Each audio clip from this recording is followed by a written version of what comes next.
നമുക്ക് അലീനയുടെയും മനുഷ്യങ്ങളുടെയും നല്ലൊരു കഥ കേട്ടാലോ? അങ്ങനെ അലീന രോഹിത്തിന് കഴിക്കാനുള്ള ആഹാരമൊക്കെ ആയിട്ട് മുറിയിലേക്ക് ചെല്ലുവാണ്. ഈ സമയത്ത് രോഹിത്ത് തിരിഞ്ഞു കിടക്കുക. അലീന രോഹിത്തിനെ വിളിച്ചിട്ട് പോലും രോഹിത്ത് തിരിഞ്ഞു നോക്കുന്നുണ്ടായിരുന്നില്ല. ഒടുവില് അലീന എന്ത് ചെയ്തു? പതുക്കെ അവൻ്റെ അടുത്ത് ചെന്നിരിക്കുകയാണ്. എന്നിട്ട് രോഹിത്തിനോട് പറഞ്ഞു, വാ എഴുന്നേക്ക്, ഇതേ ആഹാരം കഴിക്കുക, നിനക്ക് മരുന്ന് കഴിക്കേണ്ടല്ലേന്ന് ചോദിച്ചു. അപ്പോഴേക്കും രോഹിത്തൊന്നും മിണ്ടാതെ കിടന്നു. എടാ നിന്നോടെ പറഞ്ഞ് എഴുന്നേക്കാരൊക്കെ പറയണം. രോഹിത്ത് പറഞ്ഞു, എനിക്ക് വേണ്ടാന്ന് പറഞ്ഞു. വേണ്ടാന്ന് പറഞ്ഞാൽ എങ്ങനെയാ ശരിയാവുന്നേ? മരുന്ന് കഴിക്കണമെങ്കിലേ ഈ കഞ്ഞി കുടിച്ചാൽ മതിയാവുള്ളൂ, എഴുന്നേറ്റ് വാ എന്നൊക്കെ പറഞ്ഞുകൊണ്ട് കയ്യിലേക്ക് പിടിക്കുമ്പോഴത്തേനും അവൻ കൈയൊക്കെ തട്ടി മാറ്റുകയാണ്. പക്ഷെ അങ്ങനെ വിട്ടു കൊടുക്കാനായിട്ട് അലീന ഉദ്ദേശിച്ചിട്ടുണ്ടായിരുന്നില്ല. അലീന അവൻ്റെ കയ്യിലേക്ക് പിടിച്ചു. പക്ഷേ അവന് എഴുന്നേറ്റ് നിൽക്കാനായിട്ടുള്ള ജീവനുണ്ടായിരുന്നില്ല.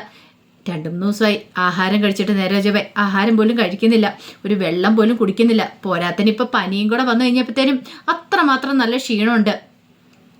അലീന ഒരു വിധത്തിൽ അവൻ ഇങ്ങനെ ഒന്ന് പിടിച്ച് എഴുന്നേപ്പിച്ച് ഇരുത്തണം. ആ സമയത്ത് അവന് വേച്ചു പോകുന്നുണ്ടായിരുന്നു.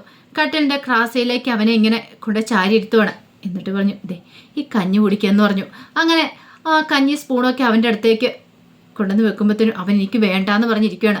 സാരമില്ല, ഒരു കാര്യം ചെയ്യാം, ഞാൻ കോരിത്തരാമെന്ന് പറഞ്ഞിട്ട് അലീന അങ്ങോട്ട് കോരി കൊടുക്കാൻ തുടങ്ങുവാണ്. ഈ സമയത്താണ് ബബിത അങ്ങോട്ടേക്ക് വരുന്നത്. ബബിത വരുമ്പോഴത്തേനും മുറിയിൽ അലീന രോഹിത്തിന് കഞ്ഞി കോരി കൊടുക്കാൻ തുടങ്ങുന്ന കാഴ്ചയാണ് കണ്ടേ. ബബിത ഒരു നിമിഷം ആ ഭാഗത്തൊക്കെ തന്നെ നിൽക്കുകയാണ്. അപ്പോഴേക്കും രോഹിത്ത് എന്ത് ചെയ്തു? ആ സ്പൂണിനിട്ട് ഒറ്റ തട്ടായിരുന്നു. സ്പൂണും കഞ്ഞിയും കൂടെ താഴേക്ക് പോയി. അതിനകത്തുണ്ടായിരുന്നത് അലീനയ്ക്ക് ഭയങ്കര വിഷമമായിപ്പോയി. പക്ഷെ അങ്ങനെ വിട്ടു കൊടുക്കാനായിട്ട് അലീന ഉദ്ദേശിച്ചില്ല. അലീന വീണ്ടും പോയി ആ സ്പൂണൊക്കെ കഴുകിക്കൊണ്ട് വന്നു. എന്നിട്ട് രോഹിത്തിനോട് പറഞ്ഞു, എടാ നീ എന്തിനാ ഇങ്ങനെ ദേഷ്യം പിടിക്കണേ? നിനക്ക് ആരോടാ ദേഷ്യം? എന്നോടാണോ അതോ നിന്റെ അച്ഛനോടാണോ ദേഷ്യം? നീ വിഷമിക്കല്ലേ, ഞങ്ങളോട് വേണം നീ ദേഷ്യം കാണിച്ചോ, എന്നോട് നീ ദേഷ്യം കാണിച്ചോ, പക്ഷേ ഈ ആഹാരത്തോട് നീ ദേഷ്യം കാണിക്കല്ലടാ. കാരണം നിന്റെ വയ്യായിക കുറയണമെങ്കിൽ, നിനക്ക് എഴുന്നേറ്റ് നടക്കണമെങ്കിൽ ആഹാരം കഴിച്ചല്ലേ മതിയാവുള്ളൂ. ഞങ്ങൾ ആരെങ്കിലും എന്തെങ്കിലും ചെയ്തിട്ടാണോ നിനക്ക് ഇങ്ങനൊരു അവസ്ഥയുണ്ടായത്? അല്ലല്ലോ. ഇനിയിപ്പോൾ കഴിഞ്ഞു പോയതിനെക്കുറിച്ചൊന്നും പറഞ്ഞിട്ട് കാര്യമില്ല, എല്ലാം ശരിയാകും. ഇപ്പം നിൻ്റെ മനസ്സിലെ ബുദ്ധിമുട്ട് എന്താണെന്ന് എനിക്കറിയാൻ സാധിക്കുന്നുണ്ട്. നാട്ടുകാരെന്ത് വിചാരിക്കും, കൂട്ടുകാരെന്ത് വിചാരിക്കും, കോളേജിൽ പോകാൻ പറ്റുമെന്നൊക്കെയല്ലേ. അതിന് നീ തെറ്റൊന്നും ചെയ്തിട്ടില്ലല്ലോ. നിന്നെ ശരണ്യ കുറ്റക്കാരനാന്ന് പറഞ്ഞിട്ടുമില്ല, നീ നിരപരാധിയാണെന്ന് ശരണ്യ പറഞ്ഞിരിക്കുന്നത്. പിന്നെ എന്തിനാ പേടിക്കണേ? കേസും കോടതിയൊക്കെ മുന്നോട്ട് പോട്ടെ. അധികം വൈകാതെ കോടതിയിൽ നീ തെറ്റും ചെയ്തിട്ടില്ല എന്നുള്ള കാര്യം തെളിയിക്കപ്പെടും. അപ്പം നിന്നെ വെറുതെ വിടും കോടതി. നിനക്ക് നല്ലൊരു ഭാവിയുണ്ട്, നിന്നെ സ്നേഹിക്കുന്ന എത്ര പേരുണ്ട് ഇവിടെ, അത് നീ എന്താ മനസ്സിലാക്കാത്തതെന്നൊക്കെ ചോദിച്ചു. രോഹിത്തന് മറുപടി ഒന്നും പറഞ്ഞില്ല. അപ്പോഴേക്കും അലീന പറഞ്ഞു, എടാ ഇങ്ങനെ എന്നോട് ദേഷ്യം കാണിക്കില്ല, ഒരു കഞ്ഞിയെങ്കിലും നീ കുടിക്കുക. എന്നോടുള്ള ദേഷ്യത്തിന് ഈ കഞ്ഞി നീ കുടിക്കാതിരിക്കരുത്. അതിന് മാത്രം എന്ത് തെറ്റാ ഞാൻ നിന്നോട് ചെയ്തേ? ഞാൻ നിന്നെ എന്തെങ്കിലും ചെയ്തോ? നിനക്ക് വേണ്ടിയിട്ട് കഷ്ടപ്പെട്ട് ബുദ്ധിമുട്ട് ഞാൻ ഉണ്ടാക്കിക്കൊണ്ട് വന്നല്ലേടാന്നൊക്കെ ചോദിച്ചുകൊണ്ട് അലീന ഇരുന്ന് കരയുവാണ്. അലീന ഇതിനു മുമ്പ് അങ്ങനെ കരഞ്ഞിട്ടൊന്നുമില്ല രോഹിത്തിന് മുന്നിൽ. അലീനയ്ക്ക് എത്ര സങ്കടം വന്നാലും അലീന എല്ലാവരുടെ മുന്നിൽ അതൊക്കെ ഒളിപ്പിച്ച് വെച്ച് അലീന ചിരിച്ചു മുഖത്തോടുകൂടി എല്ലാവരുടെ മുന്നിൽ നിൽക്കത്തുള്ളൂ. പക്ഷെ ആദ്യമായിട്ട് രോഹിത്തിൻ്റെ മുന്നിൽ അലീന കരഞ്ഞുപോയി. ഇത്രയും ദിവസമായി, ഇന്ന് വരെ അവന് കഞ്ഞി കുടിക്കാനോ ചായ കുടിക്കാനോ ഒന്നും കൂട്ടാക്കുന്നില്ല. എല്ലാവരുടെയും ഒരു ദേഷ്യമാണ്. ഇനി ഇവൻ്റെ മനസ്സിനെ ഒന്ന് നേരെയാക്കാൻ വേണ്ടിയിട്ട് എന്താ ചെയ്യേണ്ടത് പോലും അലീനയ്ക്ക് അറിയുണ്ടായിരുന്നില്ല. നിയന്ത്രണം വിട്ടു കഴിഞ്ഞപ്പോഴാണ് അലീന കരയണേ. പൊട്ടിക്കരയോ രോഹിത്തിന് മുന്നിലിരുന്ന്. നീ വേണമെങ്കിൽ എന്നെ ശിക്ഷിച്ചോ, ഇനിയിപ്പം ഒരു കാര്യം ചെയ്യുക, ഞാൻ ഇവിടുന്ന് പോകണമെന്ന് നിൻ്റെ ആഗ്രഹമെങ്കിൽ ഞാൻ പോയേക്കാം. ഞാനിവിടെ ഉള്ളതുകൊണ്ടാണ് നീ ആഹാരം കഴിക്കാതെ ഇങ്ങനെ വാശി പിടിക്കുന്നെങ്കിൽ ഞാൻ പോയേക്കാം, ഞാൻ ഇനി ഇവിടെ നിൽക്കില്ല എന്നൊക്കെ ഇങ്ങനെ അലീന പറയണം. ഇതെല്ലാം കേട്ടോണ്ടിരുന്ന ബബിതയ്ക്ക് വരെ സങ്കടം വന്നുപോയി. കാരണം ബബിത ഒരിക്കലും പ്രതീക്ഷിച്ചില്ല ഇങ്ങനൊരു കാര്യം. കാരണം അത്ര കാര്യത്തോടെ ഇത്രയൊക്കെ ദേഷ്യം കാണിച്ചിട്ടും തിരിച്ചൊരു ദേഷ്യം പോലും കാണിക്കാതെ അലീന അവനെ കെയർ ചെയ്യുന്ന കണ്ടു കഴിഞ്ഞപ്പം ആർക്കാണെങ്കിലും ആ സമയത്ത് അവനോട് ദേഷ്യം തോന്നും. പക്ഷേ അലീനയ്ക്കൊരു ദേഷ്യം ഉണ്ടായിരുന്നില്ല, അലീനയ്ക്ക് സങ്കടമായിരുന്നു. ഒടുവിൽ അലീന പറഞ്ഞു, നീ കഞ്ഞി ഇത്തിരിയെങ്കിലും കുടിക്കണം മോനെ, നിന്റെ ചേച്ചി എല്ലാടെ പറയണേന്ന് പറഞ്ഞുകൊണ്ട് വീണ്ടും അവൻ്റെ അടുത്തേക്ക് സ്പൂണും കഞ്ഞിയായിട്ട് ചെന്നു. പക്ഷേ ഇത്തവണ രോഹിത് തട്ടി എറിഞ്ഞില്ല. രോഹിത് വാഹ തുറന്ന് കഞ്ഞി വാങ്ങി കുടിച്ചു. ബബിത ഒരു അത്ഭുതത്തോട് കൂടിയിട്ടാണ് ആ നോക്കി നിൽക്കുന്നത്. ബബിത പോലും പ്രതീക്ഷിച്ചിട്ടുണ്ടായിരുന്നില്ല ഇങ്ങനെയൊരു ട്വിസ്റ്റ്. രോഹിത്തേട്ടന് അലീന പറയുന്ന അനുസരിക്കും എന്നുള്ള കാര്യം കാരണം ബബിതും പേടിച്ചു പോയിട്ടുണ്ടായിരുന്നു. ഇതിനു മുമ്പത്തെ ദിവസങ്ങളെല്ലാം കൊണ്ടുപോയി കൊടുത്ത ആഹാരമെല്ലാം തട്ടി എറിയുകയാണ് ചെയ്തേ. പക്ഷേ ഇപ്പം അതിന് നേർ വിപരീതമായിട്ട് ആഹാരം കഴിക്കുക. അലീനയുടെ കണ്ണൊക്കെ നിറഞ്ഞു വന്നു. അത് സന്തോഷം കൊണ്ടുള്ള കണ്ണീരായിരുന്നു. തന്നെ അവൻ മനസ്സിലാക്കിയല്ലോ എന്നുള്ള ചിന്ത. അങ്ങനെ ഒടുവിൽ ആഹാരം കഴിച്ചു കഴിഞ്ഞിട്ട് അവന് ബാത്റൂമിലേക്കൊന്നും പോകാൻ പോലും എഴുന്നേറ്റിരിക്കാൻ പറ്റുന്നുണ്ടായിരുന്നില്ല. അവനെ പതുക്കെ പിടിച്ചെഴുന്നേപ്പിച്ച് വാഷിംഗ് ബേസിൻ്റെ അടുത്തേക്ക് കൊണ്ടുവന്നുണ്ട്. അങ്ങനെ വായൊക്കെ കഴി ബാത്റൂമിലൊക്കെ പോകാനൊക്കെ അവനെ സഹായിക്കുന്ന അലീനയാണ്. ഒടുവിൽ അവനെ കൊണ്ടുവന്ന് കിടത്തി അവന് മെഡിസിനും കാര്യങ്ങളൊക്കെ എടുത്ത് കൊടുക്കുക. എന്നിട്ട് പറഞ്ഞു, വിഷമിക്കൊന്നും വേണ്ട കേട്ടോ, എന്ത് വന്നാലും ഞങ്ങളൊക്കെ കൂടെയുണ്ട്. അച്ഛനുണ്ട്, ഞാനുണ്ട്, കൃഷ്ണമോളുണ്ട്, എല്ലാവരും ഉണ്ട്. എന്തെങ്കിലും ആവശ്യമുണ്ടെങ്കിൽ എന്നെ ഒന്ന് വിളിച്ചാൽ മതി, എന്തെങ്കിലും ആഹാരം കഴിക്കാൻ തോന്നുന്നുണ്ട് പറഞ്ഞാൽ മതി എന്നൊക്കെ പറഞ്ഞിട്ട് അലീന പുറത്തേക്ക് ഇറങ്ങുമ്പോഴത്തേനും ബബിത അവിടെ നിൽക്കുന്നുണ്ട്. ബബിതയൊന്ന് നോക്കിയിട്ട് അലീന ഒന്നും മിണ്ടാതെ അങ്ങോട്ട് പുറത്തേക്ക് ഇറങ്ങിപ്പോയി. ബബിതയ്ക്ക് ചിന്തിക്കാൻ പറ്റുന്നതിൽ അപ്പുറമുള്ള കാര്യങ്ങളായിരുന്നത്. ബബിത ഇത്രയ്ക്ക് പ്രതീക്ഷിച്ചിട്ടുണ്ടായിരുന്നല്ലോ.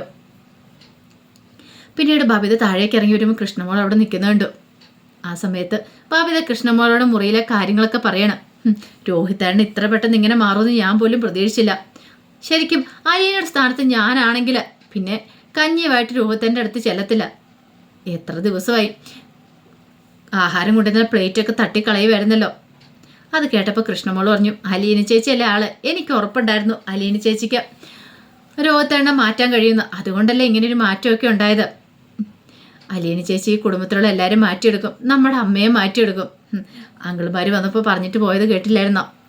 അമ്മയെ മാറ്റിയെടുക്കാൻ നമ്മൾ മക്കളെല്ലാവരും ഒരുമിച്ച് നിൽക്കണം എന്നുള്ള കാര്യം.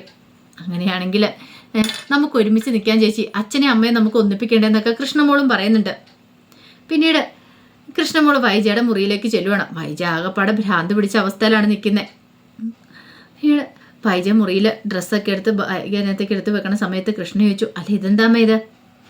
ഇതോ, ഞാൻ എന്താണെങ്കിലും അധിക ദിവസം ഇവിടെ ഒന്നും ഉണ്ടാകത്തില്ല. 2 ദിവസത്തിനുള്ളിൽ തന്നെ ഞാൻ തിരികെ പോകും. കെങ്കേട്ടനൊന്ന് തിരികെ പോയിക്കോട്ടെ, അപ്പോഴേക്ക് ഞാൻ എൻ്റെ വാടക വീട്ടിലേക്ക് മാറുമെന്ന് പറഞ്ഞു. അത് കേട്ടപ്പോൾ കൃഷ്ണ പറഞ്ഞു, ആണോ? അമ്മയ്ക്ക് ഇതുവരെയായിട്ടും അമ്മയുടെ സ്വഭാവം മാറ്റാറായിട്ടില്ലല്ലേ എന്നൊക്കെ ചോദിച്ചുകൊണ്ട് കൃഷ്ണ ദേഷ്യപ്പെടുന്നുണ്ട്. നീ എന്താടി പറഞ്ഞ് എൻ്റെ സ്വഭാവം മാറ്റാനോ?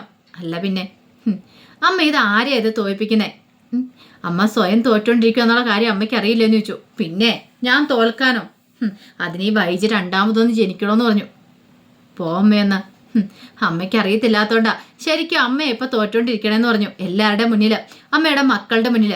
പിന്നെ ബബിത രോഹിത്തും എന്നോടൊപ്പം നിൽക്കുള്ളൂ എന്ന് പറഞ്ഞു. പിന്നെ എപ്പം നിന്നെന്ന് ചോദിച്ചാൽ മതി. ബാബിതേച്ചി പോലും ഇനിയിപ്പോൾ അമ്മയുടെ ഒപ്പം നിൽക്കില്ല, അമ്മേനെ വിശ്വസിക്കില്ല എന്ന് പറഞ്ഞു. ഇന്ന് നിന്നോടാരാ പറഞ്ഞേ? എനിക്കറിയാം.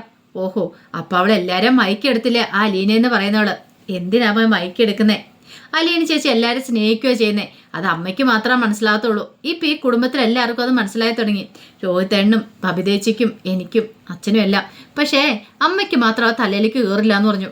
വൈജിക്ക് കട്ട കലിപ്പായിരുന്നു. അതോട് കേട്ടിഞ്ഞപ്പോൾ കൃഷ്ണമോളെ കുറെ ചീത്തയൊക്കെ പറയുന്നുണ്ട്.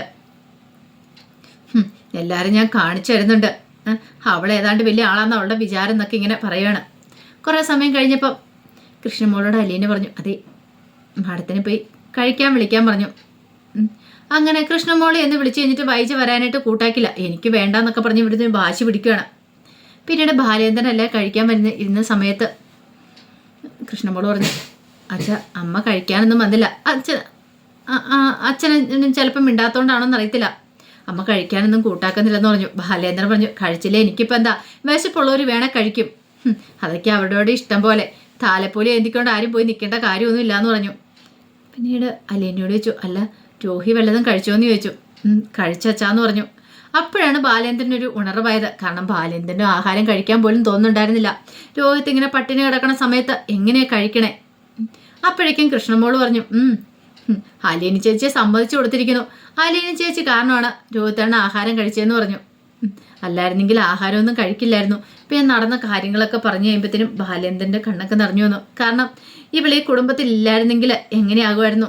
ഈ കുടുംബത്തെ തകർച്ചയിലേക്ക് പോകുന്ന കുടുംബത്തെ കൈ പിടിച്ച് കൊണ്ടുവരാനായിട്ട് ഇവളെ കൊണ്ട് സാധിക്കുള്ളൂ എന്നുള്ള കാര്യം ബാലേന്ദ്രന് മനസ്സിലായി. ഒരു കാരണവശാലും ഇവളീ വീട് വിട്ടു പോകാനായിട്ട് പാടില്ല, ഇവളീ വീട്ടിലുണ്ടായിരിക്കണം, ഇവരുടെയൊക്കെ ചേച്ചിയായിട്ട് എന്നൊരു ചിന്തയായിരുന്നു ബാലേന്ദ്രൻ്റെ മനസ്സിൽ. പക്ഷെ വൈജയ്ക്ക് കട്ടക്കലിപ്പിലായിരുന്നു. കുറച്ച് കഴിഞ്ഞപ്പം വൈജയുടെ അടുത്തേക്ക് അലീന വന്നിട്ട് പറഞ്ഞു, അതെ ആഹാരം എടുത്തു വെച്ചിട്ടുണ്ട്, ഇനിയിപ്പോൾ അവിടെ വന്ന് കഴിക്കാൻ ബുദ്ധിമുട്ടുണ്ടെങ്കിൽ ഞാൻ മുറിയിലേക്ക് കൊണ്ടു തരാമെന്നൊക്കെ പറഞ്ഞു. വൈജ ദേഷ്യപ്പെടുവാണ്. നീ ഉണ്ടാക്കിയ ആഹാരം ആർക്ക് വേണം? ഇവിടെ ആർക്കും വേണ്ട, മര്യാദയ്ക്ക് കൊണ്ടുപോയ്ക്കോ എന്നൊക്കെ പറഞ്ഞ് ചീത്ത പറഞ്ഞപ്പോൾ അലീന പറഞ്ഞു വേണ്ടെങ്കിൽ വേണ്ട, മാഡത്തിന് ഇഷ്ടമുണ്ടെങ്കിൽ മാത്രം കഴിച്ചാൽ മതി, ഞാൻ നിർബന്ധിക്കാനൊന്നും പോകുന്നില്ല, വിശക്കുവാണെങ്കിൽ എടുത്ത് കഴിച്ചോ, ഡൈനിങ് ടേബിളിൽ വെച്ചേക്കാന്നൊക്കെ പറഞ്ഞിട്ട് അലീന അങ്ങോട്ട് പോയി.